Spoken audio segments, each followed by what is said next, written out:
Hey all, it's Z.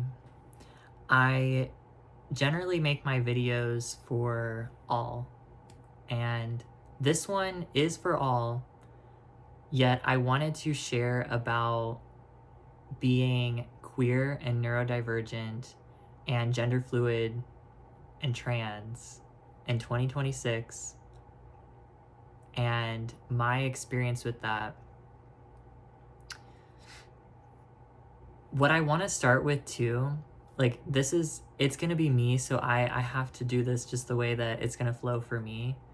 But I feel frustrated because I feel like I do know that I'm beautiful inside and out, but I often feel like I'm perceived as more capable and functional because I'm conventionally attractive.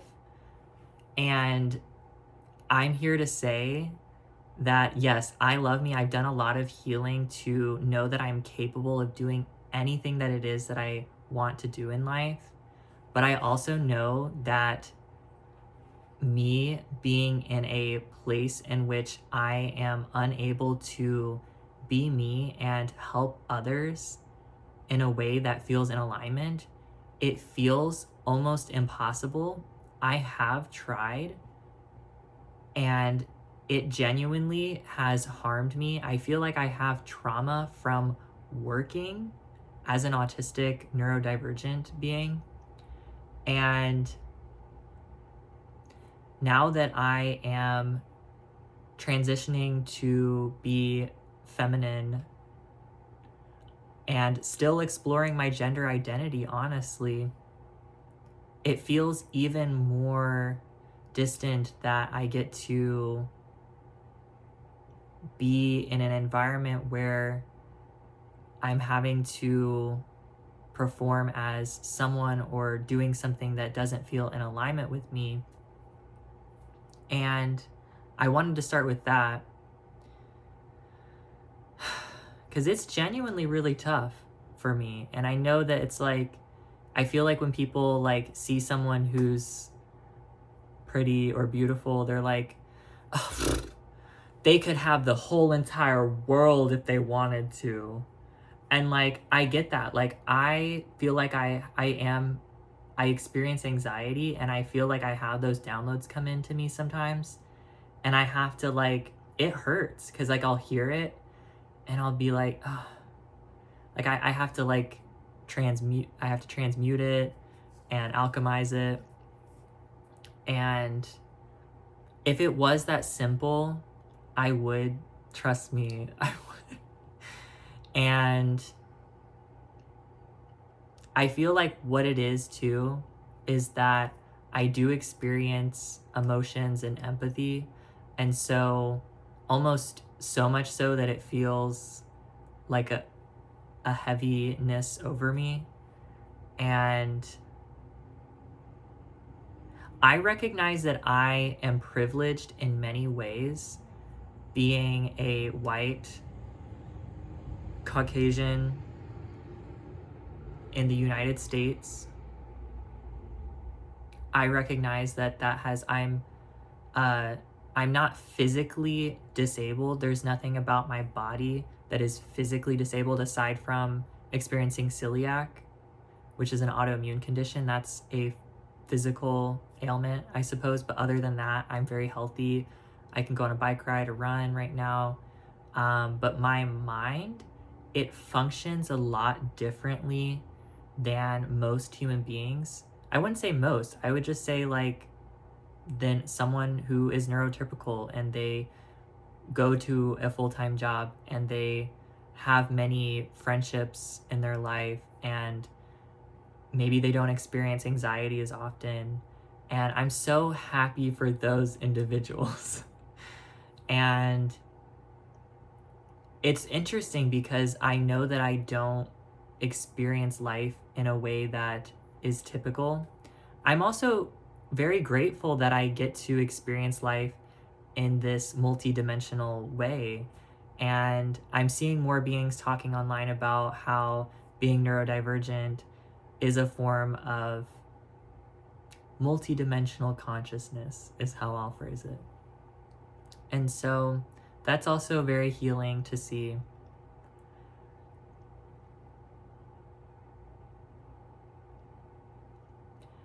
I suppose the message of this video is to remember that you are I suppose the message of this video is that we are interconnected. No one is alone. We are all here together, and oftentimes I feel alone. When I'm filming these videos, I feel like there's a lot of energies flowing all around me and through this video, and so it can feel tricky to be as coherent as I want to, yet I am getting better at that, and I have so much to share.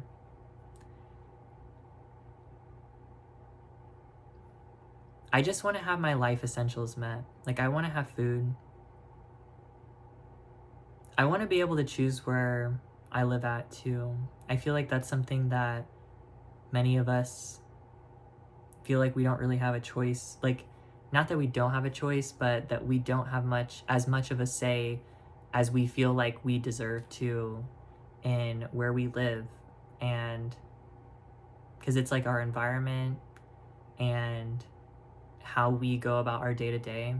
And so, yeah, I would love those things to happen, and for me, but for all.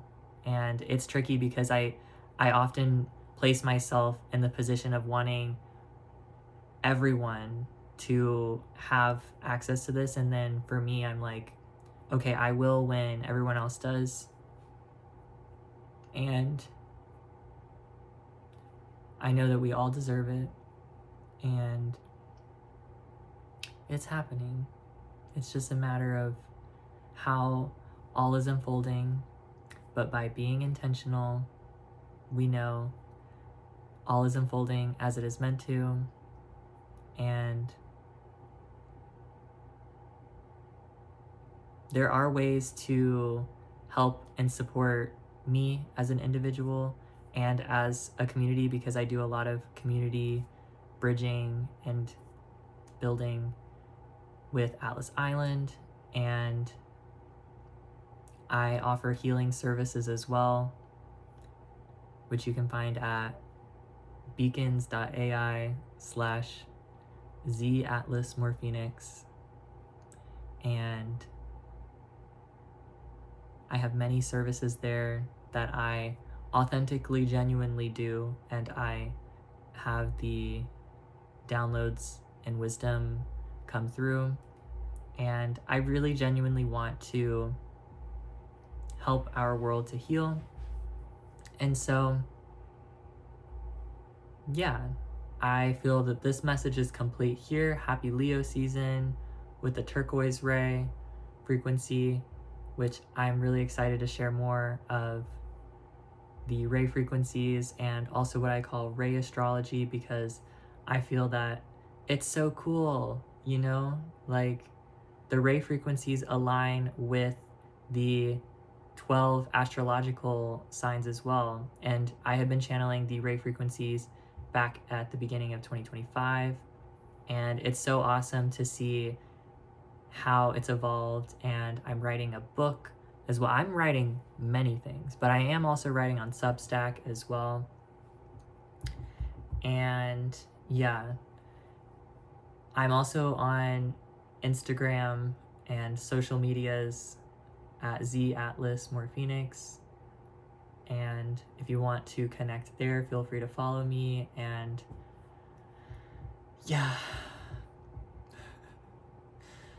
I am wishing you all infinite blessings, and I'm so grateful that you are here and that we're here together. And if there's ever a way that we can help one another in an aligned way, I am here for it, and feel free to reach out. So until next time, see ya.